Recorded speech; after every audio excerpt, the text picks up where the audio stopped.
안녕하세요. 책과 함께하는 오디오북 노아입니다. 오늘 소개해드릴 작품은 서시 별에는 밤의 작가, 한 점 부끄럼 없는 삶을 추구한 순수 시인 윤동주님의 인생평전입니다. 죽는 날까지 하늘을 우러러 한 점 부끄럼이 없기를 잎새에 이는 바람에도 나는 괴로워했다. 별을 노래하는 마음으로 모든 죽어가는 것을 사랑해야지. 그리고 나한테 주어진 길을 걸어가야겠다. 오늘 밤에도 별이 바람에 스치운다. 이 시는 윤동주 시인의 대표작 서시입니다. 1941년 연희전문학교를 졸업하던 24살의 청년. 시인이 쓴 이 시는 그가 얼마나 순수하고 깨끗한 영혼으로 암울한 시대를 살아갔는지를 보여줍니다. 한 점 부끄럼 없는 삶. 그것이 얼마나 어려운 일인지 윤동주는 자신의 짧은 생애를 통해 우리에게 보여주었습니다. 오늘 우리는 별이 되어 영원히 빛나고 있는 시인 윤동주의 삶과 문학 세계를 함께 여행해 보겠습니다. 1917년 12월 30일 중국 만주 지역, 지금의 지린성 룽징시 명동촌, 눈 덮인 북간도의 작은 마을에서 한 아이가 태어났습니다. 아버지 윤영석과 어머니 김용 사이의 처자들 윤동주, 아명은 혜완이었습니다. 명동촌은 단순한 조선인 이주 마을이 아니었습니다.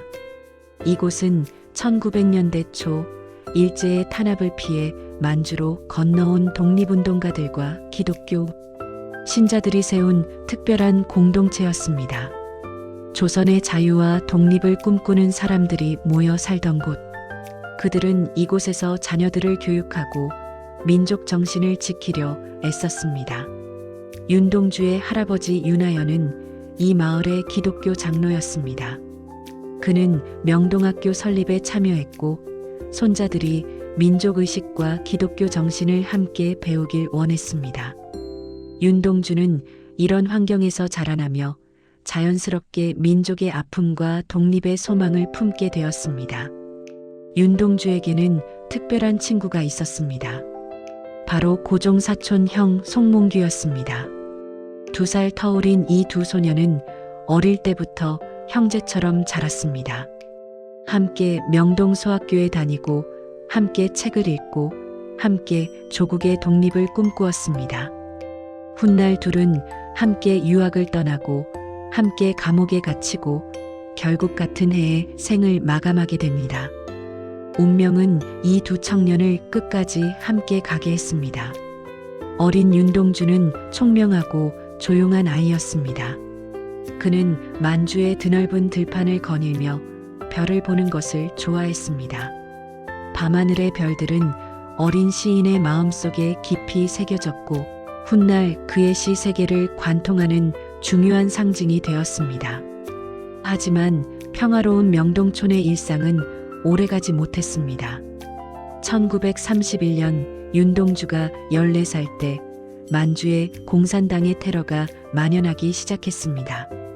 조선인들이 모여 사는 마을들은 위험해졌고 윤동주의 가족은 명동촌을 떠나 용정으로 이주해야 했습니다.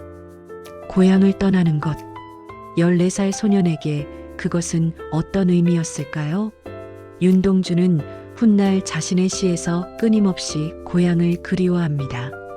또 다른 고향이라는 시에서 그는 이렇게 노래했습니다. 고향에 돌아온 날 밤에 내 백골이 따라와 한 방에 누웠다. 떠나온 고향, 돌아갈 수 없는 고향. 그것은 윤동주에게 단순한 지리적 공간이 아니라 순수했던 어린 시절, 그리고 잃어버린 조국의 상징이었습니다. 용정으로 이주한 윤동주는 은진중학교에 입학했습니다.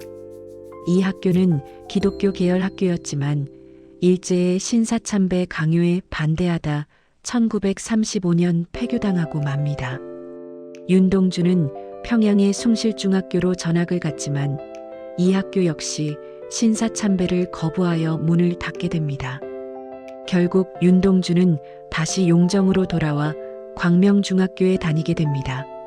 이 시기 그는 본격적으로 시를 쓰기 시작했습니다. 윤동주의 첫 시는 1934년 그가 17살 때 쓴 것으로 추정됩니다. 삶과 죽음, 겨울, 초안대 같은 초기 작품들은 순수한 서정시의 형태를 띠고 있었습니다. 하지만 그 안에는 이미 생과 사, 빛과 어둠에 대한 깊은 성찰이 담겨 있었습니다. 1936년 윤동주는 광명중학교 교지에 공상이라는 시를 발표합니다. 이것이 그의 첫 공식 발표작이었습니다. 구름과 같이 가벼운 나의 공상이여, 꿈과 같이 고요한 나의 시여, 물결과 같이 구르는 나의 노래여. 19살 청년의 시는 아직 낭만적이고 서정적이었습니다. 하지만 그 안에서 우리는 이미 시인의 자의식을 발견할 수 있습니다. 나의 공상, 나의 시, 나의 노래. 윤동주는 자신이 시인임을 자각하고 있었습니다. 1938년 윤동주는 중대한 결정을 내립니다. 광명중학교를 졸업한 후 경성으로 유학을 가기로 한 것입니다. 그해 4월 그는 연희전문학교 문과에 입학했습니다. 송몽규 역시 함께 합격하여 두 사촌은 다시 한번 같은 학교에서 공부하게 되었습니다. 연희전문학교, 지금의 연세대학교 전신인 이 학교는 당시 조선 최고의 고등교육기관 중 하나였습니다. 윤동주는 이곳에서 영문학을 공부하며 셰익스피어와 밀턴, 키츠와 셸리의 시를 읽었습니다. 서양 문학의 깊이와 아름다움에 매료되면서도 그는 점점 더 자신의 언어로, 자신의 방식으로 시를 써야 한다는 것을 깨달았습니다.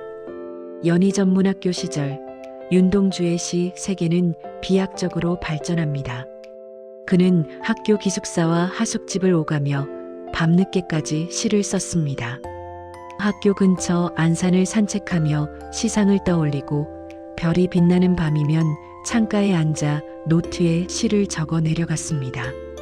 이 시기에 쓴 시들 중에는 자화상, 소년, 눈 오는 지도, 돌아와, 보는 밤 같은 작품들이 있습니다. 자화상을 한번 들어볼까요? 산모퉁이를 돌아 농가 외딴 우물을 홀로 찾아가선 가만히 들여다봅니다. 우물 속에는 달이 밝고 구름이 흐르고 하늘이 펼치고 파란 바람이 불고 가을이 있습니다. 그리고 한 사나이가 있습니다. 어쩐지 그 사나이가 미워져 돌아갑니다.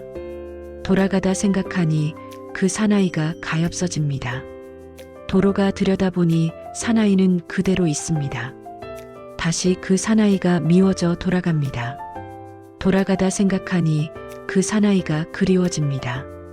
우물 속에는 달이 밝고 구름이 흐르고 하늘이 펼치고 파란 바람이 불고 가을이 있고 추억처럼 사나이가 있습니다. 이 시는 1939년에 쓰인 것으로 추정됩니다. 우물에 비친 자신의 모습을 보며 시인은 자신을 미워하기도 하고 가엾어하기도 하고 그리워하기도 합니다. 이것은 단순한 자아 성찰을 넘어서는 것입니다. 식민지 청년 지식인으로서 아무것도 할 수 없는 자신에 대한 부끄러움, 그리움, 연민이 복잡하게 얽혀 있습니다. 윤동주의 시는 점점 더 깊어지고 있었습니다. 1941년은 윤동주에게 그리고 역사에게 중요한 해였습니다. 이해 12월 일본은 진주만을 공격하며 태평양 전쟁을 일으켰습니다. 전쟁은 조선 반도 전체를 더욱 암울한 어둠 속으로 몰아넣었습니다. 강제징용, 창씨개명, 신사참배, 조선어 사용 금지, 민족의 정체성을 말살하려는 일제의 탄압은 극에 달했습니다. 바로 이해 윤동주는 생애 최고의 시들을 썼습니다. 서시, 별해는 밤, 십자가, 쉽게 쓰여진 시, 참외록간, 또 다른 고향, 길. 이 시들은 모두 1941년에 탄생했습니다. 왜 하필 이 해였을까요? 역설적이게도 가장 어두운 시기에 가장 빛나는 시들이 태어났습니다. 절망의 심연에서 희망의 별을 보았고 부끄러움의 끝에서 순수함을 찾았고 죽음 앞에서 영원한 생명을 노래했습니다. 별에는 밤을 함께 읽어볼까요? 계절이 지나가는 하늘에는 가을로 가득 차 있습니다. 나는 아무 걱정도 없이 가을 속의 별들을 다 헬 듯합니다. 가슴 속에 하나 둘 새겨지는 별을 이제 다 못 해는 것은 쉬이 아침이 오는 까닭이요, 내일 밤이 남은 까닭이요, 아직 나의 청춘이 다하지 않은 까닭입니다. 별 하나의 추억과 별 하나의 사랑과 별 하나의 쓸쓸함과 별 하나의 동경과 별 하나의 시와 별 하나의 어머니, 어머니, 어머님, 나는 별 하나의 아름다운 말 한마디씩 불러봅니다. 소학교 때 책상을 같이 했던 아이들의 이름과 태, 경, 옥, 이런 이국 소녀들의 이름과 벌써 아기 어머니 된 계집애들의 이름과 가난한 이웃 사람들의 이름과 비둘기, 강아지, 토끼, 노새, 노루, 프랑시스 잠, 라이너, 마리아 릴케, 이런 시인의 이름을 불러봅니다. 이네들은 너무나 멀리 있습니다. 별이 아스라이 멀듯이 어머님, 그리고 당신은 멀리 북간도에 계십니다. 나는 무엇인지 그리워.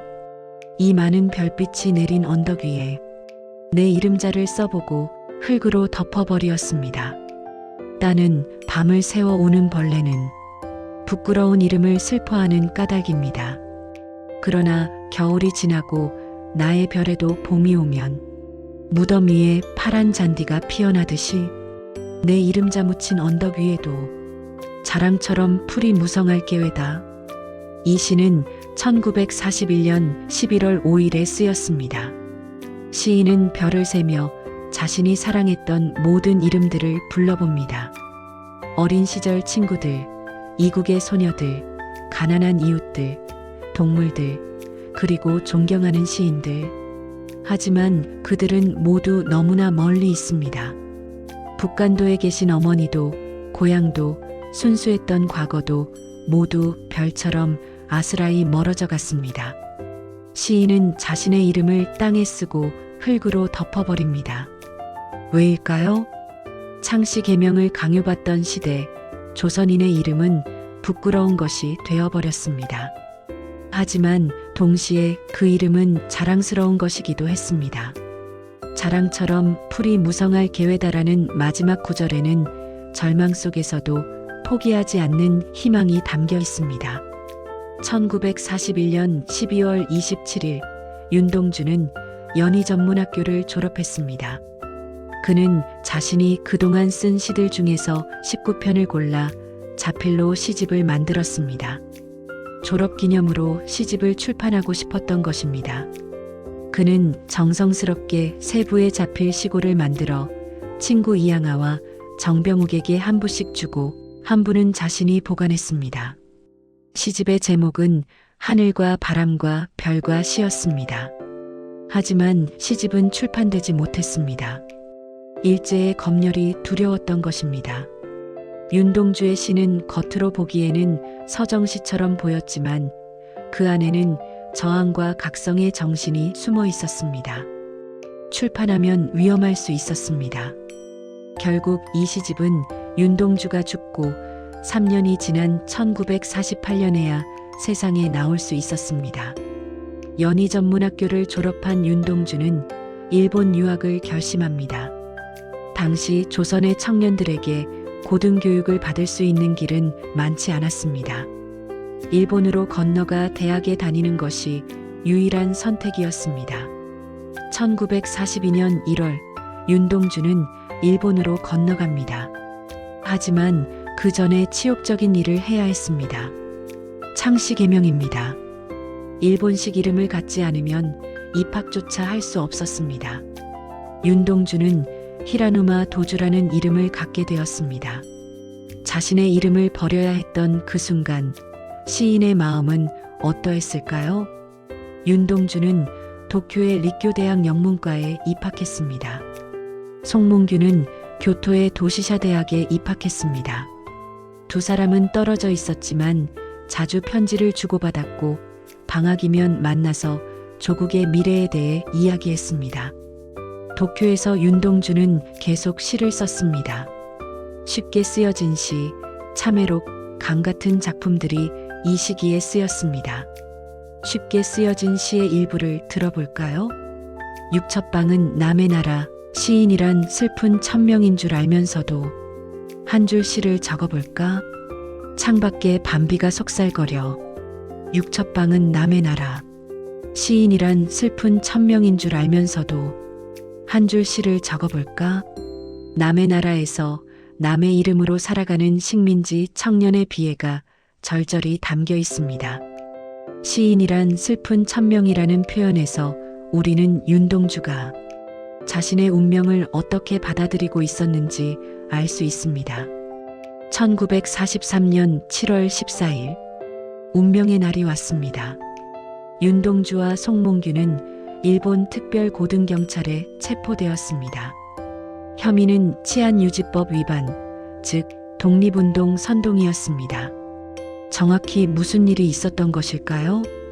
역사 기록에 따르면 송몽규는 조선인 유학생들을 모아놓고 조선의 독립과 민족문화 수호를 이야기했습니다.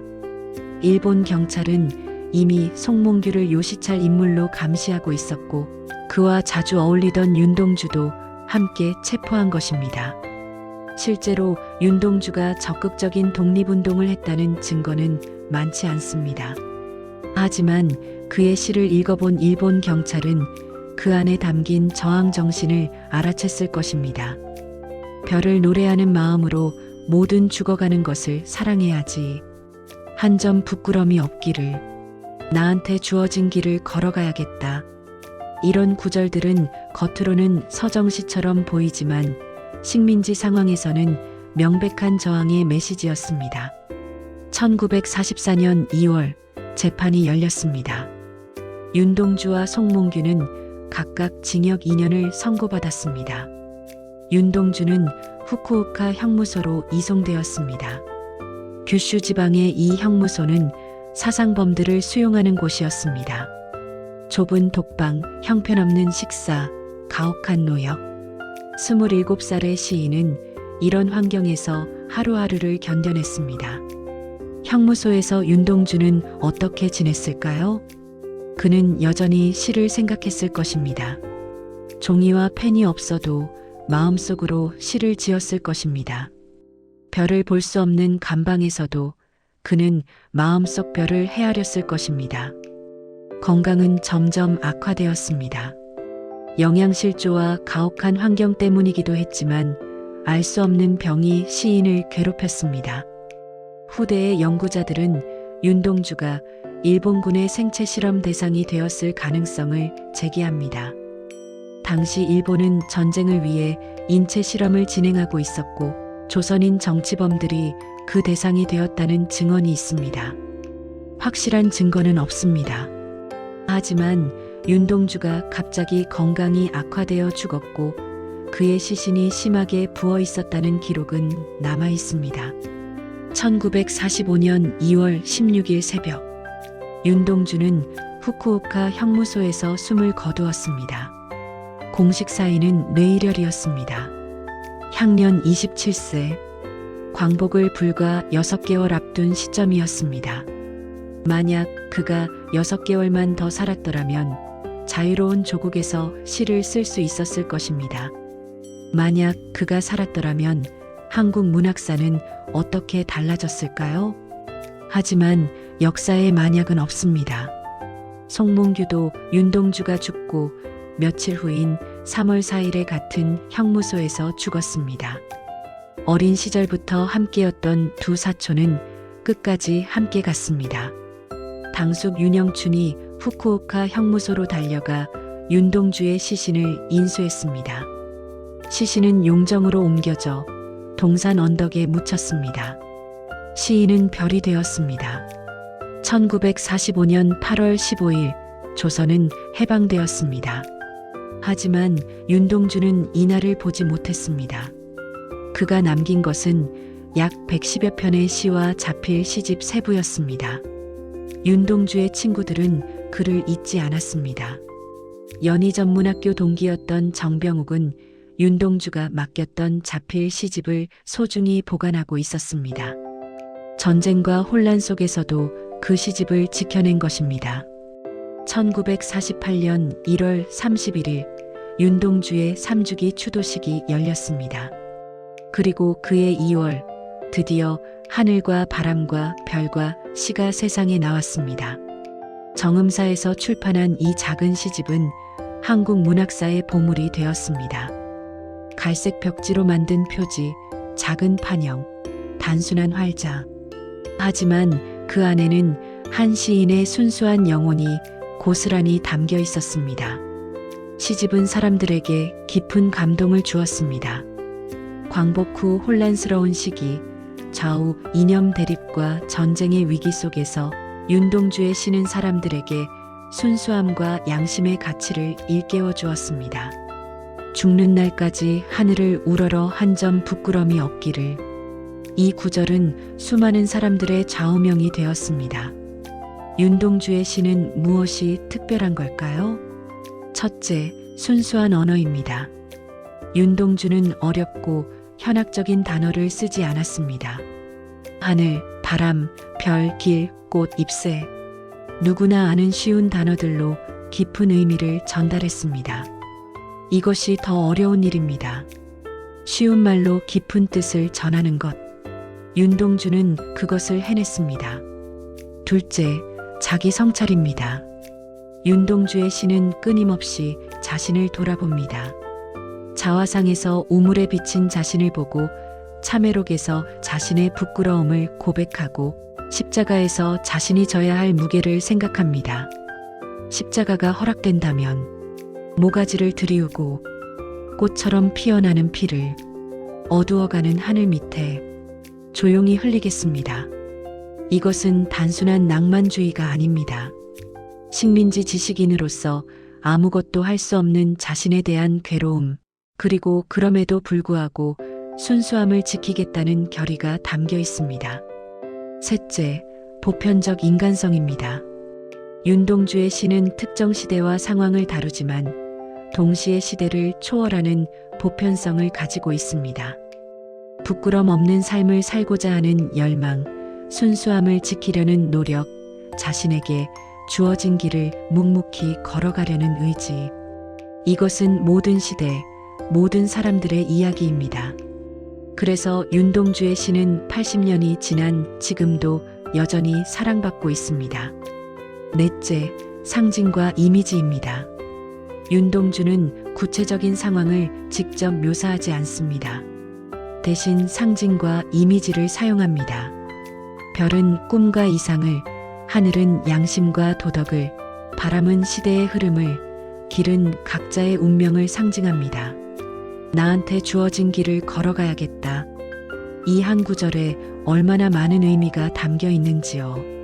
자신에게 주어진 운명을 받아들이는 것, 회피하지 않고 정면으로 맞서는 것, 끝까지 자신의 길을 가는 것. 다섯째, 동심과 순수입니다. 윤동주는 많은 동시를 썼습니다. 병아리, 비둘기, 무서운 시간, 눈 오는 지도 같은 작품들은 어린이의 눈으로 세상을 바라봅니다. 하지만 이것은 단순한 동심이 아닙니다. 어른이 되어 잃어버린 순수함을 되찾으려는 노력이고 오염되지 않은 영혼을 지키려는 의지입니다. 잎새에 이는 바람에도 나는 괴로워했다. 이 구절은 얼마나 순수한 영혼만이 할 수 있는 말입니까? 윤동주를 어떻게 기억해야 할까요? 독립운동가로? 시인으로? 1990년 정부는 윤동주에게 건국 훈장 독립장을 추서했습니다. 그를 독립운동가로 공식 인정한 것입니다. 하지만 논란은 있습니다. 윤동주는 무장투쟁을 하지 않았고 독립운동 단체에 가입하지도 않았습니다. 그는 시를 썼을 뿐입니다. 과연 시를 쓰는 것이 독립운동일 수 있을까요? 네, 그렇습니다. 일제는 왜 윤동주를 체포했을까요? 그의 시가 위험했기 때문입니다. 일제는 조선인의 정신을 말살하려 했습니다. 조선어를 쓰지 못하게 하고 조선 이름을 쓰지 못하게 하고 조선의 역사와 문화를 가르치지 못하게 했습니다.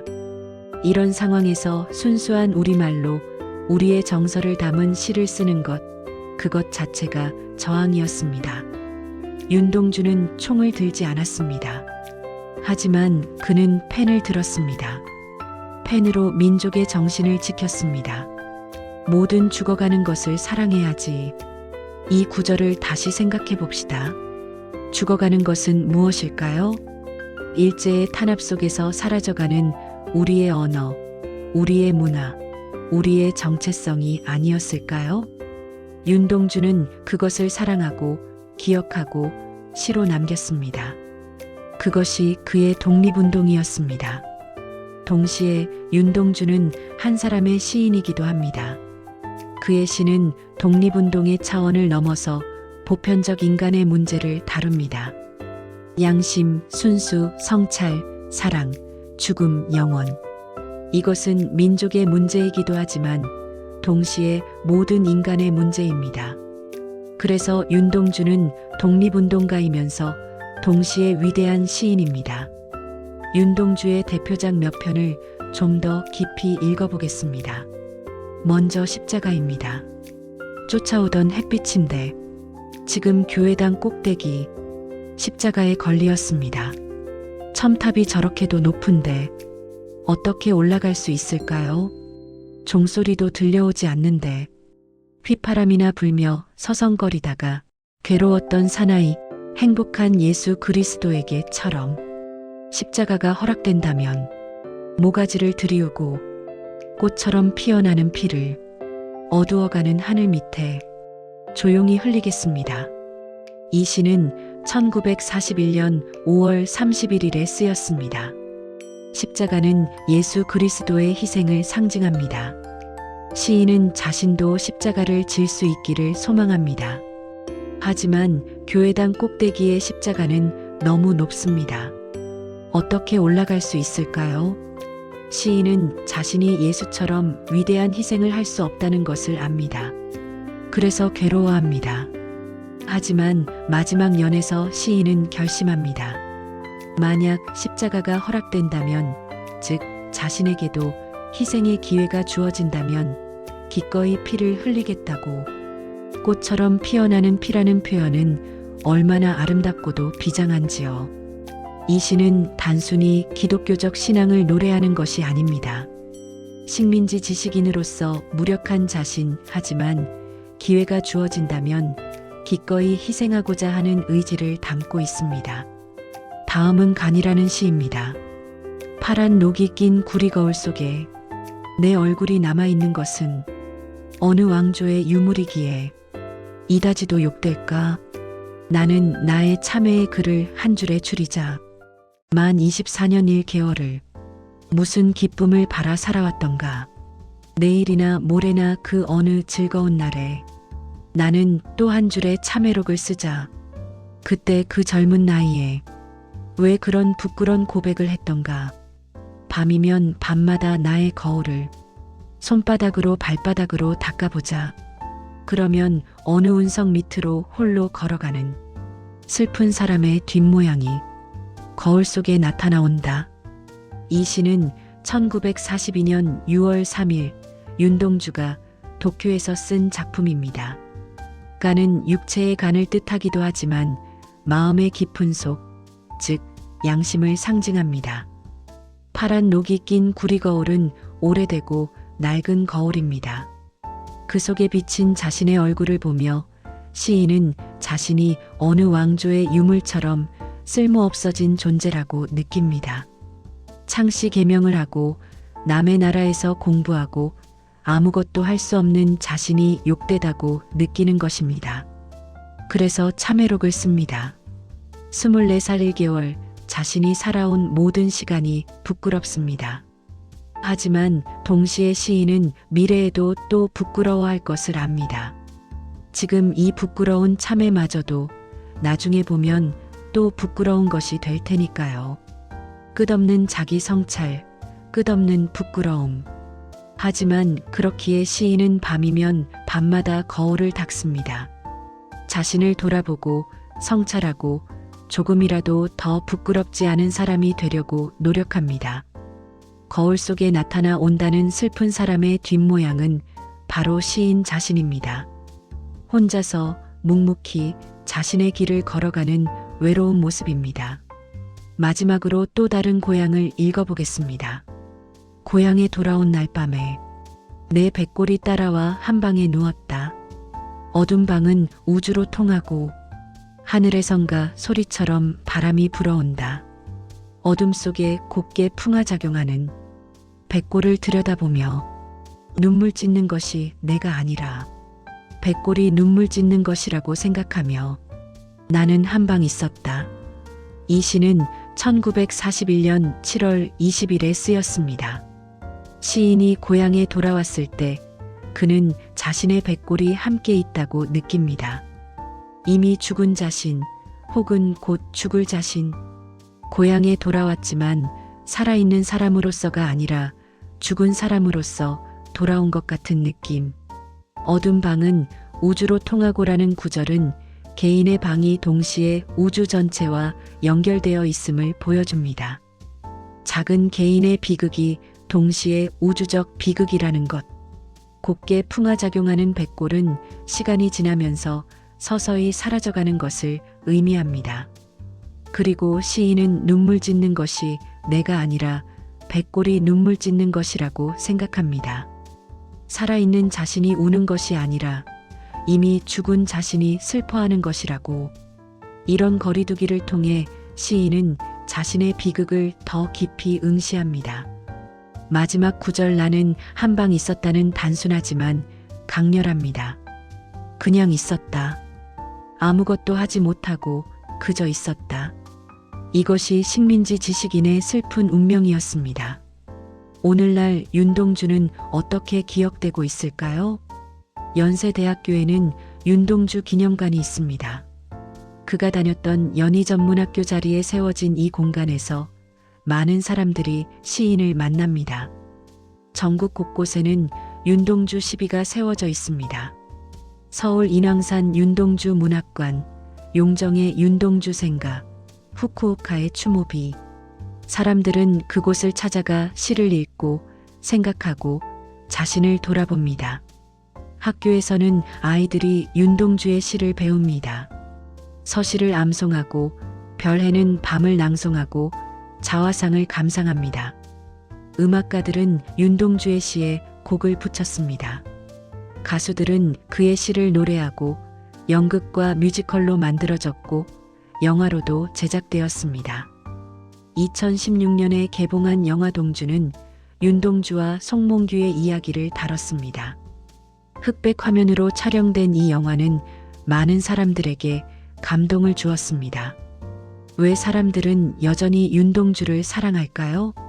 그의 시가 아름답기 때문입니다. 쉬운 말로 깊은 뜻을 전하는 그의 시는 누구나 이해할 수 있으면서도 깊이가 있습니다. 그의 삶이 순수했기 때문입니다. 타협하지 않고 자신의 길을 끝까지 걸어간 그의 삶은 우리에게 울림을 줍니다. 그의 메시지가 보편적이기 때문입니다. 한 점 부끄럼 없는 삶은 80년 전에도 지금도 앞으로도 모든 사람의 이상입니다. 특히 어두운 시대, 혼란스러운 시기에 윤동주는 더 큰 의미를 갖습니다. 옳고 그름이 불분명해 보이는 시대에 양심의 목소리는 더욱 소중합니다. 윤동주는 우리에게 묻습니다. 당신은 부끄럽지 않은 삶을 살고 있는가? 당신은 당신에게 주어진 길을 걷고 있는가? 당신은 죽어가는 것들을 사랑하고 있는가? 이 질문들은 영원히 우리를 따라다닐 것입니다. 윤동주가 남긴 시는 약 110여 편입니다. 그중 몇 편을 더 소개하겠습니다. 길. 잃어버렸습니다. 무엇을 어디다 잃었는지 몰라 두 손이 주머니를 더듬어 길에 나아갑니다. 돌과 돌이 끝없이 연달아 길은 돌담을 끼고 갑니다. 담은 쇠문을 굳게 닫아 길 위에 긴 그림자를 들이우고 길은 아침에서 저녁으로, 저녁에서 아침으로 통했습니다. 돌담을 더듬어 눈물 찢다. 쳐다보면 하늘은 부끄럽게 푸릅니다. 풀 한 폭이 없는 이 길을 걷는 것은 담 저쪽에 내가 남아있는 까닭이고 내가 사는 것은 다만 잃은 것을 찾는 까닭입니다. 무엇을 잃었는지 모르지만 계속 찾아 길을 걷는 사람. 이것이 윤동주가 생각한 삶이었습니다. 새로운 길, 내를 건너서 숲으로, 고개를 넘어서 마을로, 어제도 가고 오늘도 갈 나의 길, 새로운 길. 민들레가 피고 까치가 날고 아가씨가 지나고 바람이 일고 나의 길은 언제나 새로운 길. 오늘도 내일도 내를 건너서 숲으로, 고개를 넘어서 마을로. 매일 같은 길을 가지만 그 길은 언제나 새롭습니다. 왜일까요? 매일 새로운 마음으로 걷기 때문입니다. 일상의 소중함, 매일의 새로움을 발견하는 시인의 눈이 여기 있습니다. 윤동주는 많은 동시도 썼습니다. 병아리, 비둘기, 무서운 시간, 눈 오는 지도 등. 비둘기의 일부를 들어볼까요? 비둘기같이 사람들은 사랑하지 않으렸다. 물같이 생각하지 않으렸다. 정해같이 노래하지 않으렸다. 비둘기같이 너는 사랑해다오. 구름같이 생각해다오. 별같이 노래해다오. 비둘기를 사랑하는 마음으로 모든 사람을 사랑하고 비둘기를 생각하는 생각으로 모든 일을 생각하고 비둘기를 노래하는 노래로 모든 것을 노래하라. 순수하고 평화로운 비둘기처럼 살라는 메시지. 아이들에게 들려주는 것 같지만 사실은 어른들에게 더 필요한 이야기입니다. 윤동주와 같은 시대를 살았던 다른 문인들은 어땠을까요? 1930-40년대는 한국 문학사에서 매우 복잡한 시기였습니다. 어떤 시인들은 일제에 협력했습니다. 친일시를 쓰고 전쟁을 찬양하고 학병을 권유했습니다. 이들 중에는 해방 후에도 한국 문단의 주류로 남은 사람들이 있습니다. 반면 윤동주는 끝까지 타협하지 않았습니다. 한 줄의 친일시도 쓰지 않았고 일본어로 시를 쓰지도 않았습니다. 물론 창씨 개명은 해야 했고 일본 대학에 다녀야 했지만 그의 양심은 팔지 않았습니다. 이것이 윤동주를 더욱 특별하게 만듭니다. 같은 시대, 비슷한 처지의 다른 지식인들이 타협할 때 그는 홀로 자신의 길을 걸었습니다.